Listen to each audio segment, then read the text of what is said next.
Bab 1199. Kamu memanggil salah orang. Mendengar Tina Fang berkata dia ingin pulang terlebih dahulu, Stephanie Jiang pertama-tama mengerutkan alisnya terlebih dahulu. Namun dengan cepat dia mengerti, keluarga Tina Fang memiliki peraturan yang ketat ketika malam hari. Jika saat ini dia tidak pulang, mungkin dia akan dimarahi dengan sangat menyedihkan. Baiklah, kamu berhati-hatilah. Setelah tiba di rumah beri pesan kepadaku. Tenang, kamu tidak perlu mencemaskanku, tetapi kamu, berbicara sampai sini. Tina Fang melirik Arthur Xiao yang tidak sadar, kemudian tersenyum dengan misterius pada Stephanie Jiang, setiap waktu sangat berharga, kamu harus semangat. Ucapan ini membuat wajah Stephanie Jiang seketika menjadi muram, apa-apaan ini? Tetapi dia tidak menangkap Tina Fang untuk mempertanggungjawabkan ucapannya, karena dia sudah melarikan diri hingga tidak ada jejak. Tak berdaya, dia hanya dapat duduk ke kursi samping pengemudi, kemudian memberitahu supir alamatnya. Di malam yang larut, Stephanie Jiang seorang diri menyeret Arthur Xiao ke rumahnya, kemudian meletakkannya di atas kasur. Dia sangat lelah hingga terengah-engah. Pria sialan, apa saja yang dia makan hingga membuatnya sebesar ini, membuatku kelalahan saja. Setelah mengatakannya, dia berjalan ke dapur untuk menuangkan air dingin untuknya, jantungnya berdebar cepat, akhirnya ketika keluar, dia melihat Arthur Xiao ternyata menjatuhkan dirinya dari sofa, seketika matanya membesar. Dia sudah kelelahan hingga tidak ada kekuatan untuk memindahkannya lagi. Tetapi ternyata dia menjatuhkan dirinya, maka kalau begitu malam ini kamu tidur di atas lantai saja.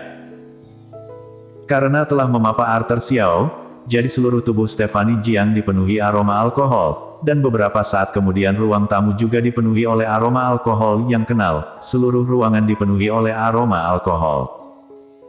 Jadi Stephanie Jiang pergi membuka jendela, lalu mengambil pakaian untuk pergi mandi. Sebenarnya, dia terlalu ceroboh karena mandi ketika ada seorang pria di rumahnya, namun pria itu sudah sangat mabuk. Selama perjalanan pulang dia juga tidak bergerak layaknya orang yang sudah meninggal, sehingga Stephanie Jiang sangat tenang. Ternyata, ketika dia selesai mandi, Arthur Xiao pemabuk itu masih berbaring di atas lantai tidak bergerak. Tes. Jika sekarang gempa, pria ini mungkin juga tidak akan sadar, dan juga tidak akan melarikan diri.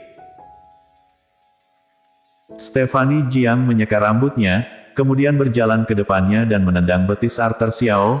Hei, aku bukan secara sengaja membawamu ke rumahku, hanya saja aku telah bertemu denganmu, dan merasa tidak dapat tidak menolongmu, karena aku takut kamu dilempar ke tengah jalan dan menghadapi suatu hal yang berbahaya, sehingga aku berbaik hati dan membawamu pulang. Kamu malam ini tidur di sini, besok malam harus pergi, kemudian kamu tidak boleh menyebarkan keluar masalah malam ini keluar. Bagaimana mungkin Arthur Xiao menjawabnya, dia hanya mengerutkan alisnya. Dan juga, malam ini kamu tidur saja di lantai.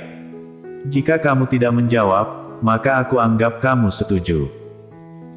Arthur Xiao yang menyedihkan tidak tahu apa-apa, dia tertidur di atas lantai yang dingin, kemudian Stephanie Jiang kembali ke dalam kamarnya, mengambil pengering rambut untuk mengeringkan rambutnya, lalu dia berpikir beberapa saat, dan mengunci pintu kamarnya.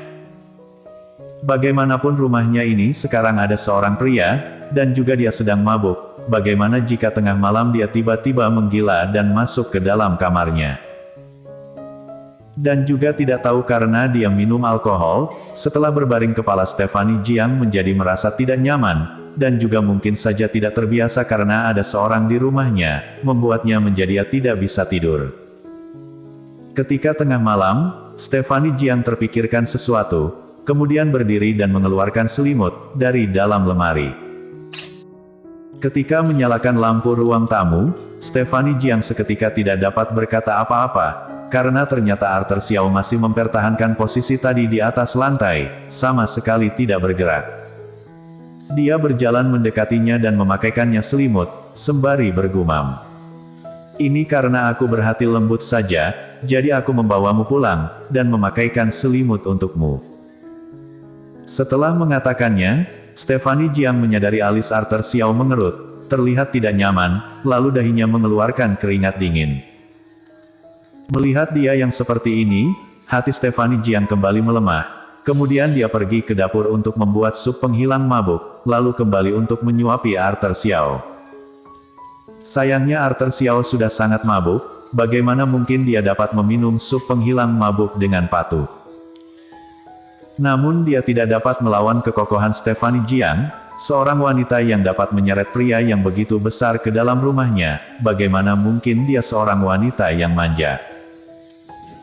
Jadi Stephanie Jiang duduk di sisinya, satu tangannya menarik baju Arthur Xiao dan meletakkan kepalanya di pahanya, kemudian dia menekan kedua sisi mulutnya, dan langsung menyuapi sup penghilang mabuk ke dalam mulut Arthur Xiao. Awalnya Arthur Xiao masih seperti robot yang dikendalikan oleh Stephanie Jiang, namun akhirnya tidak tahu karena efek sup penghilang mabuk atau bukan, ternyata dia mulai merespon, ketika sendok membuka mulutnya, dia mencoba untuk memuntahkannya.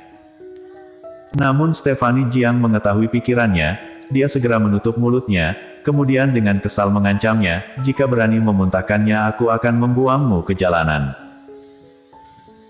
Mungkin karena ancamannya berguna, Arthur Xiao beberapa saat kemudian mulai menelan sup tersebut, kemudian Stephanie Jiang berhasil menyuapi satu mangkuk sup penghilang mabuk, lalu dia mengambil handuk untuk menyeka wajah Arthur Xiao, sembari menyeka sembari mengeluh, jika sejak awal tahu kamu akan membuatku kerepotan, seharusnya aku membiarkan kamu saja.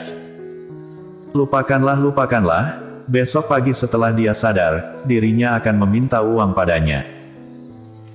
Karena memikirkan masalah uang, jadi Stephanie dengan susah payah memindahkan Arthur Xiao ke atas sofa lagi, agar besok ketika dia bangun, dia tidak menganggap dirinya melecehkannya karena meletakkannya di atas lantai. Setelah melakukan semuanya, Stephanie Jiang bersiap untuk meninggalkannya. Tetapi tiba-tiba pergelangan tangannya dipegang. Dia menoleh, dan menyadari Arthur Xiao yang menutup matanya itu memegang pergelangan tangannya yang ramping. Dia membesarkan matanya, lalu ingin menarik kembali tangannya. Ketika tidak bergerak lebih baik, tetapi setelah mencoba menarik tangannya kembali, Arthur Xiao semakin memegang tangannya dengan erat. Sial! Dia ingin memanfaatkanku. Stephanie Jiang berteriak. Sayangnya Arthur Xiao tidak mendengar ucapannya, tetapi terus bergumam, Stephanie Jiang membungkuk dan mendengarkannya. Jangan pergi, jangan tinggalkan aku. Setelah Stephanie Jiang mendengarnya, wajahnya seketika mengeluarkan ekspresi jijik, bagaimana mungkin dia tidak mengerti apa maksudnya. Pria yang mabuk setelah putus cinta ini, seharusnya sekarang sedang meneriaki orang yang berada di dalam hatinya. Dia menghempaskan tangannya, cepat lepaskan aku, kamu salah memanggil orang. Jangan pergi. Stephanie Jiang ingin menarik kembali tangannya, tetapi dia meremehkan kekuatan seorang pria, terlebih lagi seorang pria mabuk, yang tidak dapat mengendalikan kekuatannya. Meskipun dia memiliki kekuatan kokoh seorang wanita, tetapi di depan seorang pria, bagaimana bisa dibandingkan dengan seorang pria? Jadi beberapa saat kemudian Stephanie Jiang tetapi tidak dapat melepaskan tangannya. Stephanie Jiang hanya dapat duduk di sisinya, kemudian termenung. Setelah dia tidak melarikan diri, Arthur Xiao akhirnya diam, namun dia tetap memegang tangan Stephanie Jiang dengan erat. Stephanie Jiang melirik Arthur Xiao, dan dia menyadari alis dari pria ini tampan juga, hanya saja ada bekas luka di wajahnya, apakah wanita itu menolaknya karena luka ini, jadi tidak bersama dengannya. Namun bagi Stephanie Jiang, dia sama sekali tidak peduli dengan bekas luka ini. Bersambung.